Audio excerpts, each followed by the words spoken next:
Well, I'm the great-granddaughter of former U.S. President Dwight David Eisenhower. I've always had a very strong calling and mission, and I think it has a lot to do with, in a way, continuing his legacy or doing certain things that he wasn't able to do as far as helping us to understand what the extraterrestrials are all about in relationship to connecting with our governments and contacting our governments.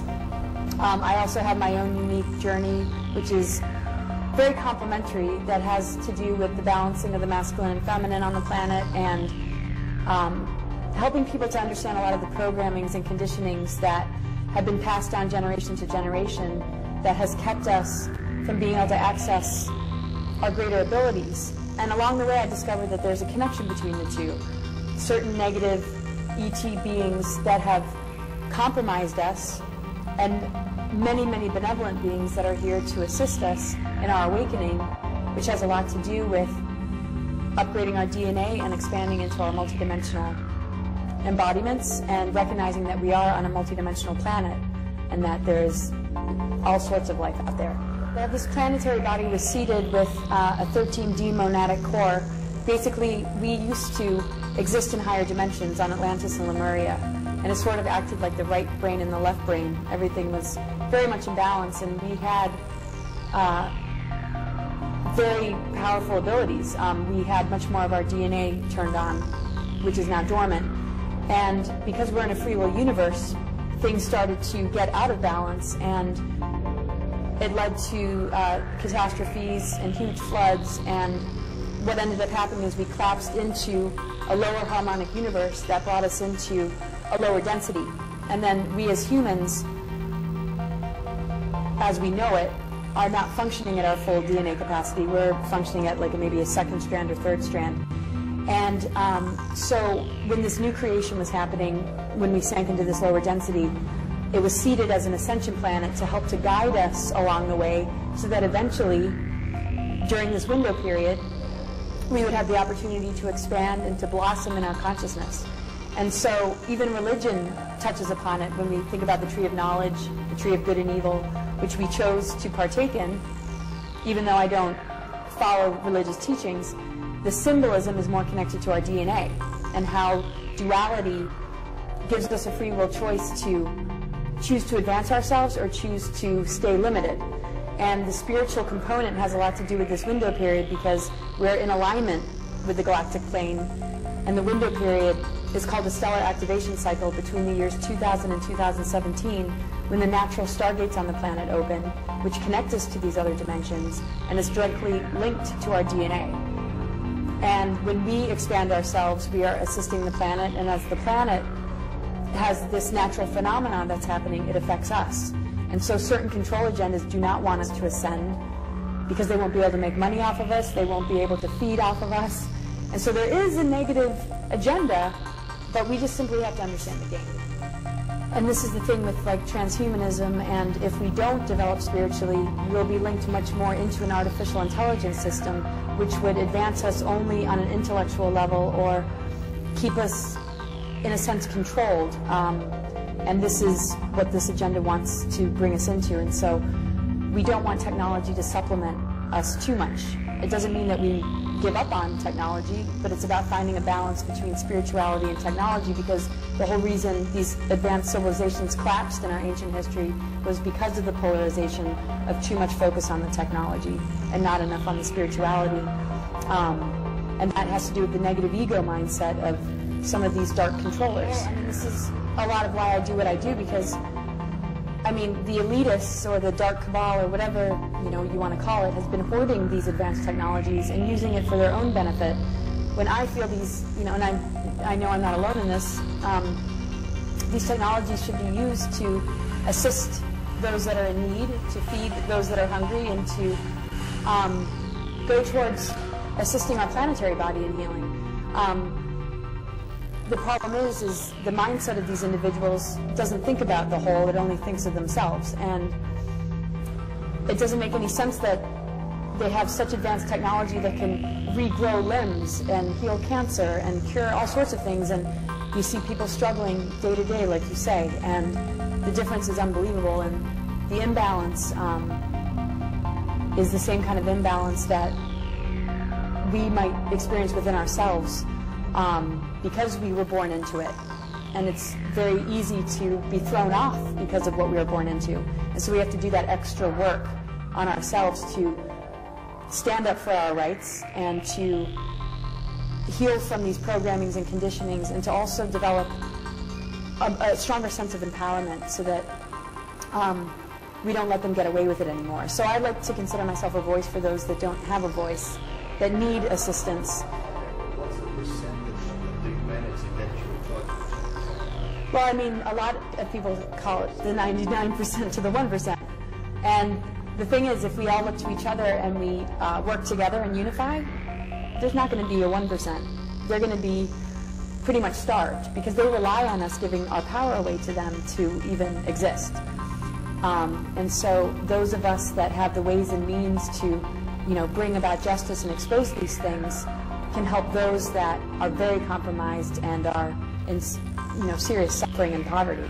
Well, I just think we need leaders that care about us and care about the planet, and we don't have those leaders. And so I don't think protesting is going to help because they use that against us, because that would push us into a police state where they will find some reason to compromise us more. I think we need to starve the system and choose who we feel confident about, and also understand that we're all leaders. So we don't want to vote these people into office. They have the ability to terraform Mars and actually, create a lot of life there. They have those technologies. They have colonies there too, and what they want to do is compromise us here on Earth, create a new world order, or create a genocide plan to extinguish most of the human race so that they can come back and rule it from Mars and maybe come back to Earth. There's already people on Mars, yeah, there are colonies there. Oh, they're going back and forth. They have been since the 60s. Right, no. Oh, they don't tell us this stuff.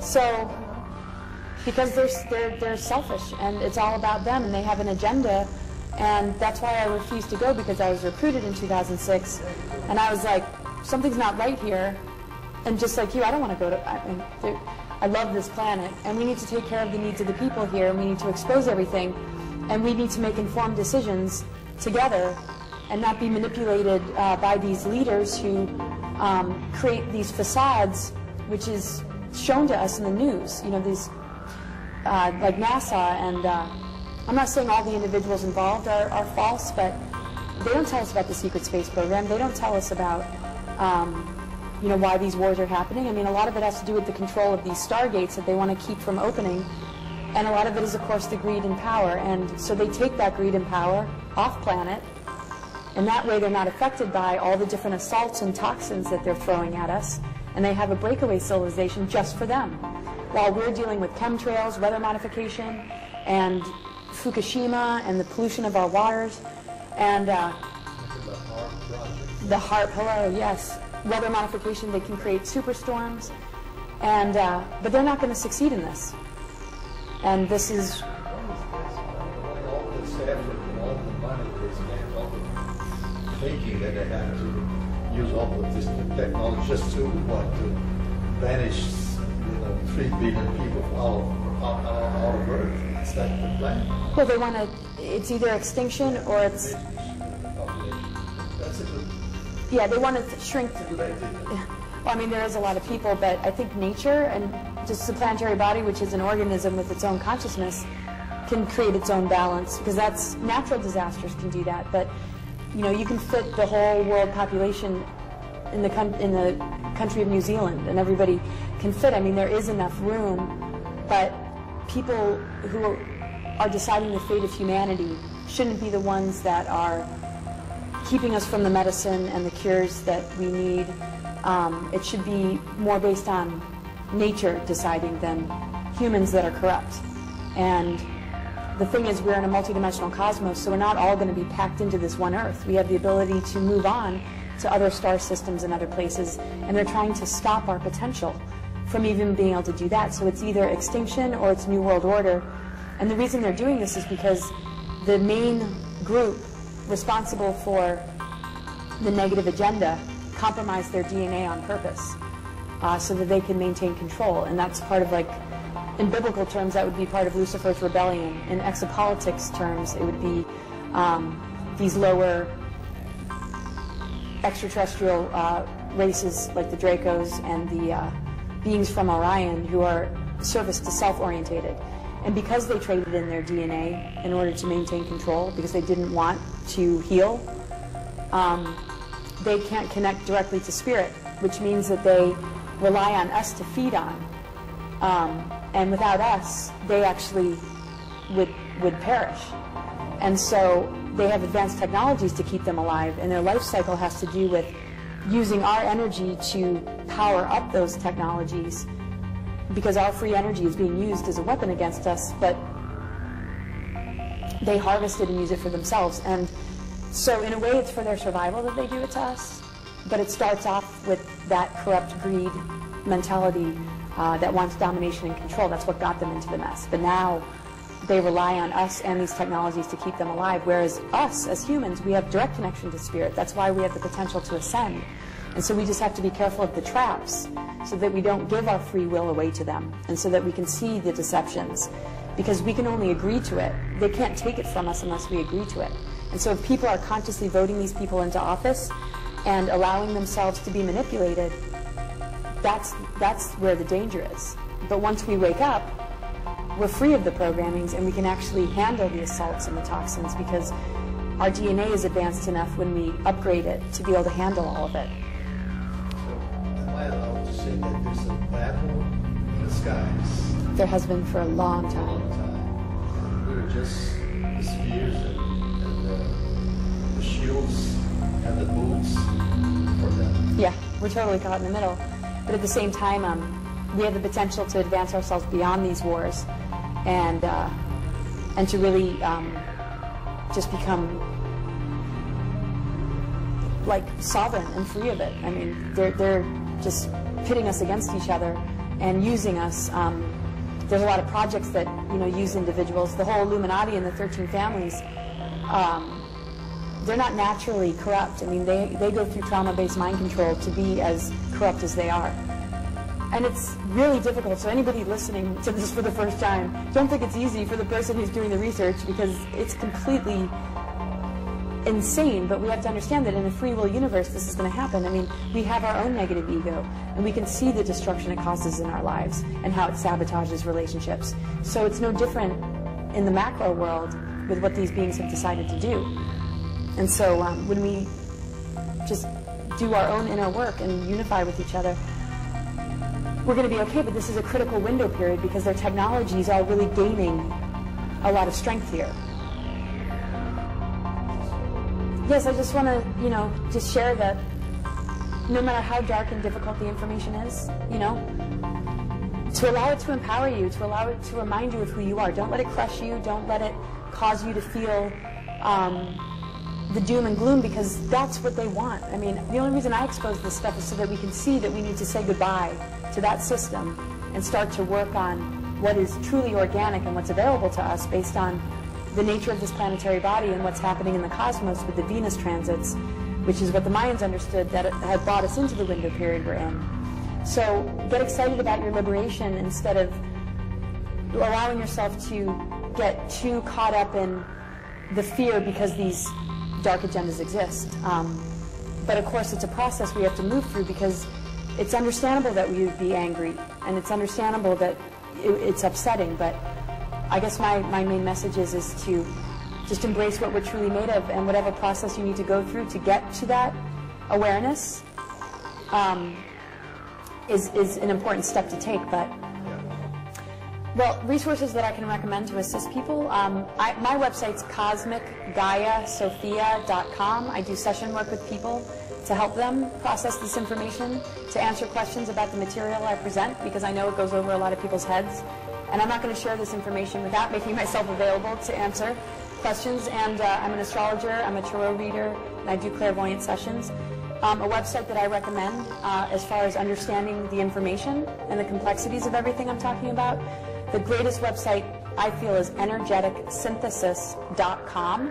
You can Google Lisa Renee, R-E-N-E-E, What I would recommend is that people look into implant removal, because they can control us through implants, and there's a lot of people that have been abducted and implanted. I would recommend that people really work on, grounding themselves, and, maybe working with essential oils, and, really, good and healthy diet, and meditation is, of course, good, and, and what, forget all that. Forget all of that, because that's just going to sink your energy. And the thing is, every time we're about to take a huge leap in human consciousness, that's usually when bad news ends up happening, so that we don't achieve that expansion. And so, thank you. I would absolutely minimize your time of watching TV, and if you are going to watch it, be an observer. Don't get sucked into it. Observe the games being played and put that lens on instead of believing everything you hear, because most of the mainstream media is owned by the very people that are compromising us. And